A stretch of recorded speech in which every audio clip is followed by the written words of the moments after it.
What is up, everybody? It is your boy, and welcome to Quick Thoughts, the series that I am recently starting. This is the first episode where I'm going to give my quick thoughts on recent topics and stuff. And before we get into this first episode, I wanted to say I started this series with PhysXP where we're doing an extreme randomizer on Pokemon Ultra Sun, where we get random Pokemon with random moves and all that.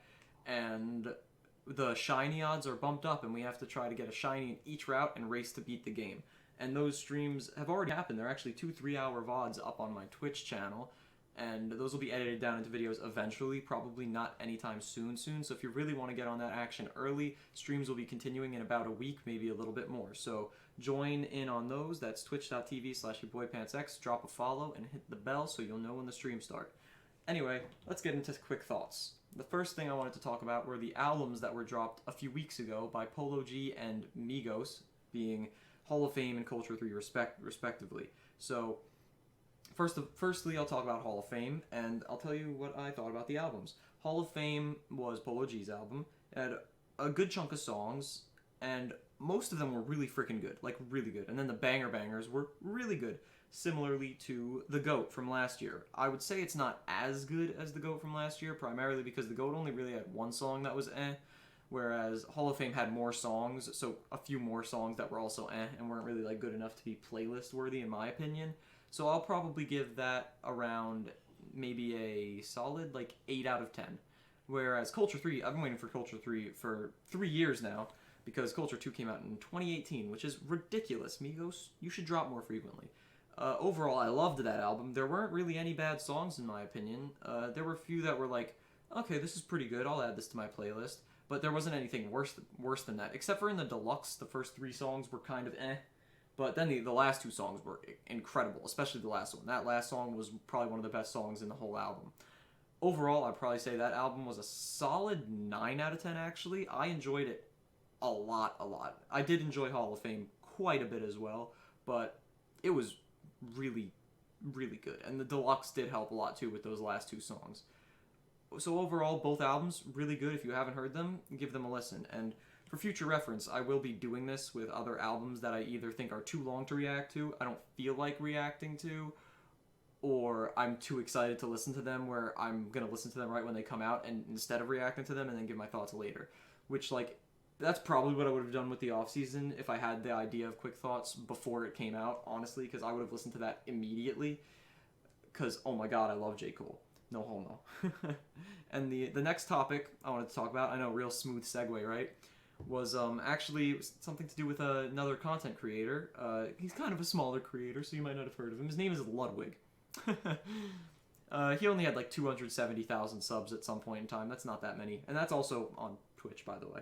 So he did this thing that was during his world famous subathon that went from March till April, midway through both months, and he did a Ludlocke, which is a Pokemon Nuzlocke, in which if a Pokemon faints, it dies, and you can only catch the first Pokemon that you find in each route, and you have to nickname it to grow attached to it. So if it dies, you feel sad. It's pretty cruel. And he did that in Pokemon Mogul Platinum, a ROM-hacked version of Pokemon Platinum, where it is made to be a lot harder. Some Pokemon's types are changed, and some abilities are changed, moves are changed, all that jazz. So it was fun to watch. He failed many times, and he finally got to the Elite Four for the second time, because the first time he got to the Elite Four, he lost. He got to the Elite Four, he was going through, and doing pretty well. He only lost 1 Pokemon in like the first battle throughout the whole Elite Four, but all the battles were really close and intense. And then Cynthia comes along. Now, he did win, and he did beat Cynthia, and the problem that I have with this, that rubs me the wrong way, is how anticlimactic this battle was. Honestly, I was kind of hoping he would have lost, because it's fun to keep watching and all that shit go. But I was kind of upset with how anticlimactic it was. So what happened was, Cynthia, the champion, sent in her Roserade, and Ludwig had a Whiscash out, and he used Substitute, and something with the AI, a loophole was found apparently on accident. The AI just broke and was using status moves that aren't attacking moves on the Substitute doll, which doesn't do anything. And for some reason, the AI was just like broken and it kept doing that. So Ludwig was able to set up 6 Dragon Dances, which boost your attack and speed, for those of you that don't really follow Pokemon, and sweep her entire team very easily. So I thought it was upsettingly upsettingly anticlimactic, in my opinion. So those are really my thoughts on Ludwig finally beating the Ludlocke. I'm happy for him that he did it, but kind of upset with how it ended up coming to fruition. But let me know what you guys think. Now, speaking of Pokemon, much smoother segue this time, I want to talk about the Sinnoh remakes, being Pokemon Legends Arceus and Pokemon Brilliant Diamond and Pokemon Shining Pearl. Now, I'm scared for these games for quite a few reasons. I'll talk about Brilliant Diamond and Shining Pearl first because I'm less scared for those. What I'm scared about mostly in that is that there's a chance that they're just straight up boots from the from the DS, and they're just the same exact game, just upgraded graphically. However, with those games, I'm not scared graphically because if any of you guys saw the Switch OLED trailer that was released, there was a clip of Brilliant Diamond and Shining Pearl on it where somebody got into a wild encounter, and the UI and graphics were all updated and upgraded from when we last saw them, and it looked really smooth and really clean. So I'm not scared about that, although I am kind of upset that we're probably going to be stuck with those weird overworld models with the fat hands and the big heads. I'm not a big fan of that whole design decision, but it's whatever. If it looks good in battles, that's what I care about more, so that's whatever. But I'm more so scared of how the game's going to play. Like I said, there's a chance that they're just straight up ports into the same exact games, which would be rather boring, especially for people who have played them already. And there are quite a few other fears that come in here.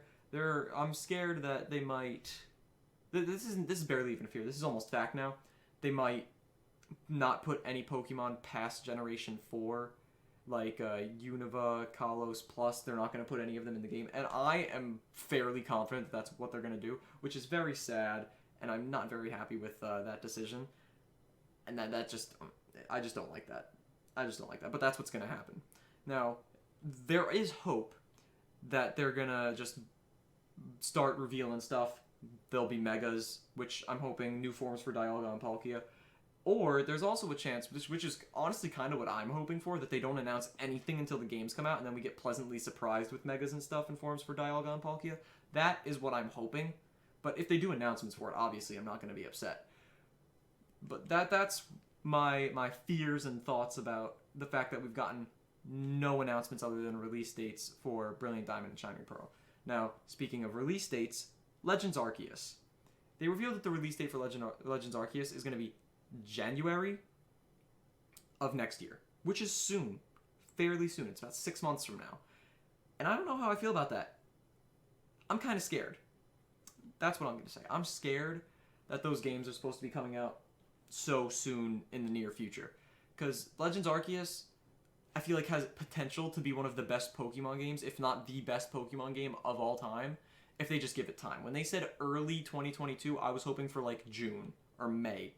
Like end of the first half of the year. That's what I was hoping for.